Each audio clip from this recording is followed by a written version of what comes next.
all that success that I wanted is right there. A song I had written for Sanctus Real called Lead Me was #1 on the radio. Matt Hammett is the former lead singer of Sanctus Real, but on the day of the band's greatest success, all Matt cared about was his newborn son's health. 5 days after Bowen was born, he went in for his first open heart surgery. And not long after dealing with his son's life-threatening condition, Matt and his wife, Sarah, were facing a threat to their marriage. Sarah and I were just like having probably one of the worst arguments of our marriage over the phone. And she said to me, she's like, you know what? When you come home, I'm not going to have you back at the house. I'm going to move your stuff out. And I just couldn't believe what I was hearing. I'm in a desperate place. I need to share the weight, but I just don't know how to let it all pour out. God came through for Matt and Sarah, and he showed them how to handle their family's struggles. And Matt's going to tell us all about it on this episode of GPS, God, People, Stories. It's an outreach of the Billy Graham Evangelistic Association. I'm Phil Fleischman. And I'm Jim Kirkland. You'll also hear from Billy Graham on a subject that is something Matt Hammett knows very well, the importance of a changed heart. The Bible teaches that our heart is the seat of the emotion. Fear and love and courage and anger and joy and sorrow are always associated with the heart. More on that a little later on, or if you just can't wait, you can always listen to classic Billy Graham messages like this one by going to billygrahamradio.org and then clicking on Billy Graham Audio Archives. What you just heard came from a message titled Heart Disease from 1957. Again, that's Billy Graham Audio Archives, and you'll find that at billygrahamradio.org. And that website is where you will also find all 220 plus episodes of GPS, as well as more than 1,500 Billy Graham sermons, and lots more encouraging audio for you to listen to. Again, the address is billygrahamradio.org, and there is a link to it in the show notes. GPS.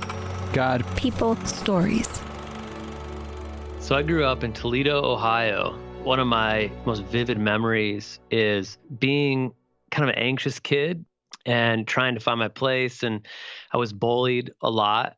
So what do you do with an anxious, bullied student? Well, how about give him the lead role in the school play?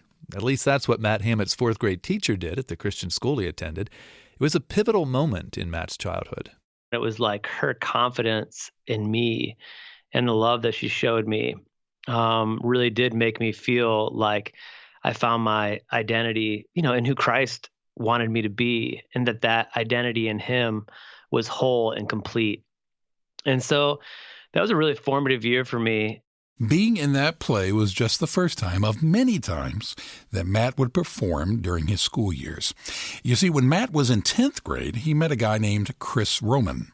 I had this love for music, and I met him, and he had love for music too. He was actually playing his guitar when I met him in the lunchroom, and I just remember going up to him and talking with him, and we decided that we would start making music together. And some of the older kids took notice of that and invited us to be part of the chapel band, which played once a week. And so we kind of got our feet wet in music, just playing in chapel band together. And then through that, realized that we really wanted more. So Matt and Chris founded the band Sanctus Real.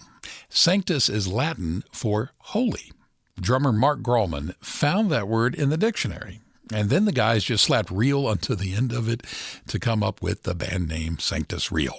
And we never imagined that this band we started with a funny name in high school would be something we did for 20 years. So really from the time I was 16 to the time I was 36, I was in this band. It was really kind of the only thing that I knew was making music and being on the road. It was during the early days of Sanctus Real, while on the road, that Matt met his wife, Sarah. I was playing at a local Christian music festival, and I was back by our merchandise table, under one of those big white tents. And I just looked out that evening while I think like Third Day was playing, and she was just out there.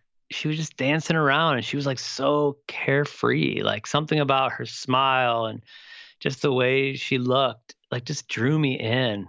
But Matt wasn't able to muster up the confidence to introduce himself until the next night after Matt saw Sarah again at a different concert in a different town. It was like a gathering of churches from all over the area. And so we went that morning and we're leading worship. And at some point, I like look out and I see her there in the crowd. It turns out that her mother's church and her grandmother's church were part of this event. And she was in Columbus the night before because that's where she went to school. And she had come back with her brother after the festival and went to this event with her parents. And so it was just amazing. Like, I'm like, man, I wanted to talk to this person so bad, 3 hours south the night before. And here we are back home and she's right there. And so I just didn't let it go. I went up to her and talked to her and ended up hanging out with her that week. And the rest is history. Matt and Sarah were 19 when they met, and they got married at 21. Now, in those 2 years in between that, Sanctus Real signed their first record deal. And so our record, was coming out really within 6 months after our wedding day. And so we actually went and had our honeymoon and then almost immediately hopped in a 15-passenger van and trailer with, my bandmates. So it was kind of crazy because, most married people come home to an apartment or a new home. But for us, we came home to the van with my stinky bros. And so you can imagine that it was like a whole interesting set of circumstances to marry into for her, poor girl. Interesting circumstances indeed. Matt and Sarah were excited for the doors God was opening for the band, and they loved the idea of touring and ministering together. But it wasn't exactly the best situation for their marriage to grow and flourish. The lack of space, that was really where things were hard. It wasn't just like, we didn't have privacy for intimacy, but it was also that we didn't have the space to communicate hard things to each other. And so what would happen is we would have hurt feelings, as young couples do as they're learning to do life together. You're young, you're more sensitive, like in this space where we couldn't hash it out in a healthy way. And so we just bottle it up inside. And what would happen is as we bottled it up, the contempt would grow in those moments and over those months, and we'd get back home and it would just all come out. It would just explode in that moment.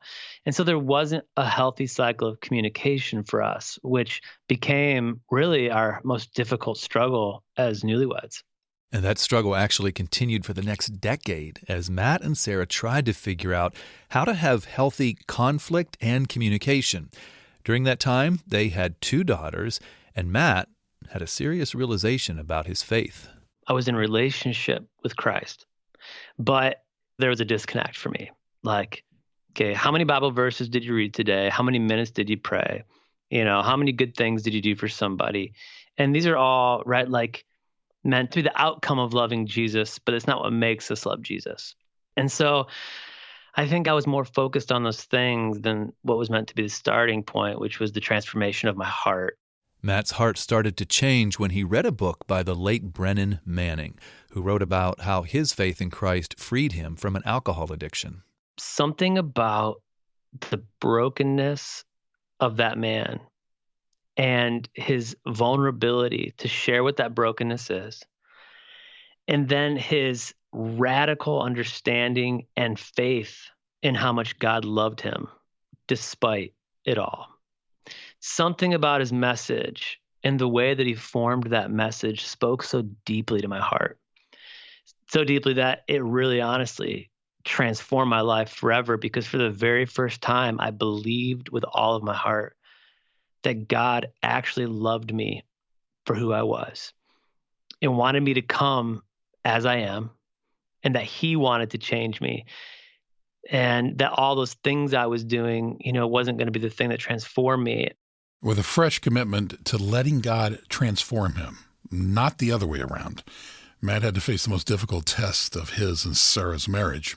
So in April of 2010, Bowen, our first son, was diagnosed while he was still in Sarah's belly with a serious life-threatening heart defect called hypoplastic left heart syndrome. One of the scariest things a parent can ever hear, a life-threatening heart defect. And to add to the worry, the Hammets felt like they were getting mixed messages from the doctors. We heard all kinds of crazy stuff, that he was missing, fingers and toes and could potentially have trisomy 13, which is like incompatible with life, and all these different things that they were saying. And we were actually pushed at one point pretty heavily to terminate our pregnancy. And for us, that wasn't an option. And so we moved forward and believed that God had a story for Bowen and for us with all this, which he did. And so we just prayed and trusted. And then on September 9th, 2010, Bowen Matthew Hammett was born. The horror stories hadn't come true, but the left side of Bowen's heart was severely underdeveloped, and that meant he needed open heart surgery when he was only 5 days old. And that very same day, a song I had written for Sanctus Real called Lead Me, about being a good father and husband, was number one on the radio. The craziest thing in that moment, I was thinking to myself, like, there's this thing I've chased my entire life, this dream, and today it's like at its pinnacle. I've got the number one song across all formats, and all that success that I wanted is right there. But as I'm standing at my son's bedside or in the waiting room while he's in surgery, all that could just go away and I wouldn't even care.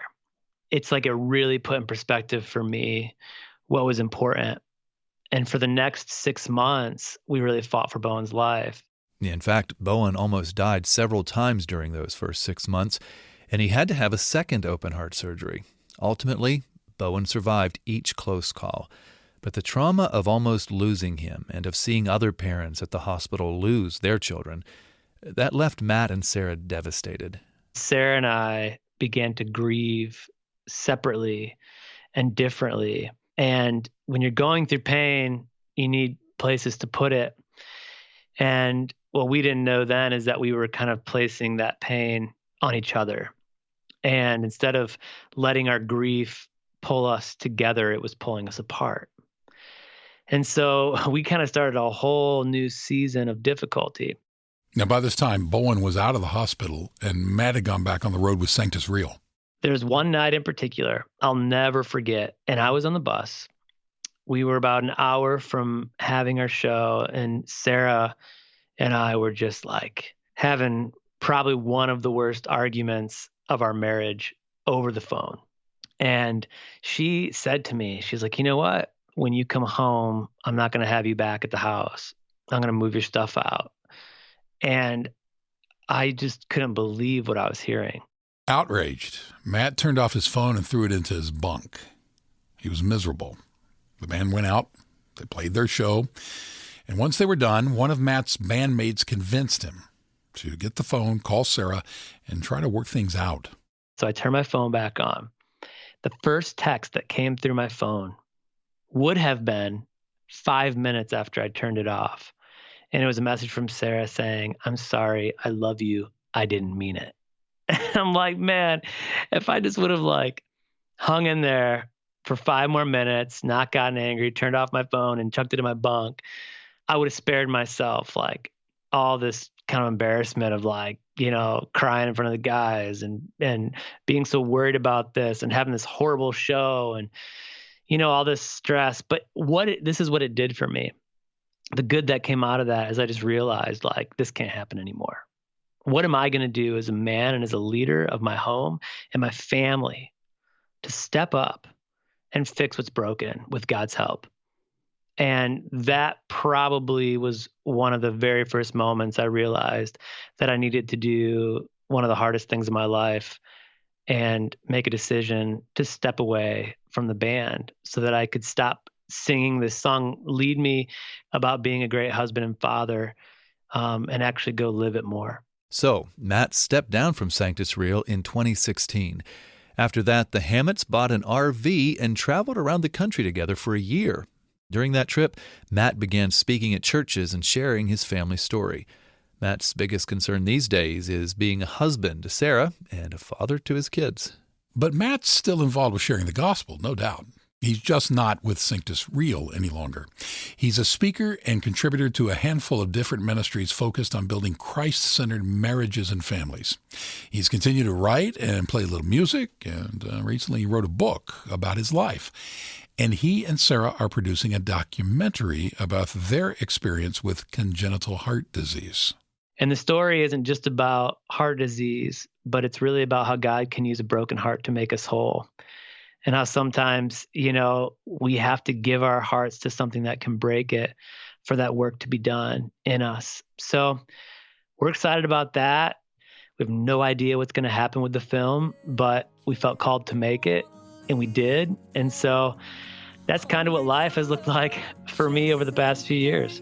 Opening my hands and saying, God, how can you use my gifts today? I'll show them I'm willing to fight and give them the best of my life so we can call this our home.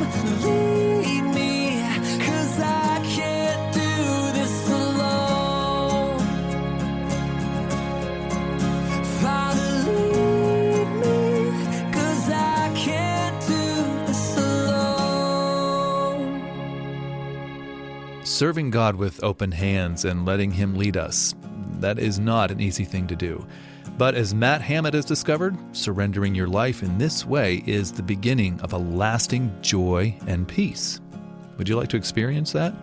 Well, check out this website, findpeacewithgod.net, right now, and you can learn more about having a relationship with Jesus. Again, that website is findpeacewithgod.net. Today, Bowen Hammett is 9 years old and seems to be following in his dad's musical footsteps. Matt will explain more in just a minute. You're listening to GPS, God, People, Stories, a podcast production of the Billy Graham Evangelistic Association. A businessman asked me what I thought the trouble of the world was. And I told him, heart disease. Billy Graham. I'm talking about real heart disease. We all know that we have a bodily organ called the heart. Now, it's considered in the Bible far more than a bodily organ. The Bible teaches that our heart is the seat of the emotion. Fear and love and courage and anger and joy and sorrow are always associated with the heart. Jesus said that our hearts are far from God. And the question that I want to ask you tonight is this: is your heart right? Wouldn't you like to have Christ tonight who can forgive the past, give you joy and peace in the present, and change your life for the future? Give your life to Christ tonight. Let Him give you a new heart, make you a new person. He can do it if you let Him. And you can learn more about giving your heart to Christ at findpeacewithgod.net. We have a link for that in the show notes. Our guest on this episode of GPS is Matt Hammett. His son Bowen just had another open heart surgery this past summer, but Matt says Bowen's healthy and doing well these days and seems to be a chip off the old block when it comes to music. He wanted to make his own CD. So that was incredible for us to take that time together as father and son and actually work on songs that Bowen had written and record them. And so we actually did release those on whatever music platform you use. You can actually look up Bowen Hammett and find his songs, Heartstrong and Safe Right Here, and then one we did together called Whole Heart. Man, I was really proud and thankful for the opportunity to do that with him. We'll play one of those songs for you here as we wrap up. But first, a huge thank you to Matt Hammett for being with us and being open and available to sharing his story and his music. You can keep up with everything Matt is doing these days at his website, matthammett.com. That's HAMMITT.com. I'm Jim Kirkland. Thank you very much for listening. And I'm Phil Fleischman. GPS, God, People, Stories. It's an outreach of the Billy Graham Evangelistic Association. Always good news. Here is my whole heart. with everything in it. Here is my whole life and all that comes with it. Lord, would you breathe on this prayer of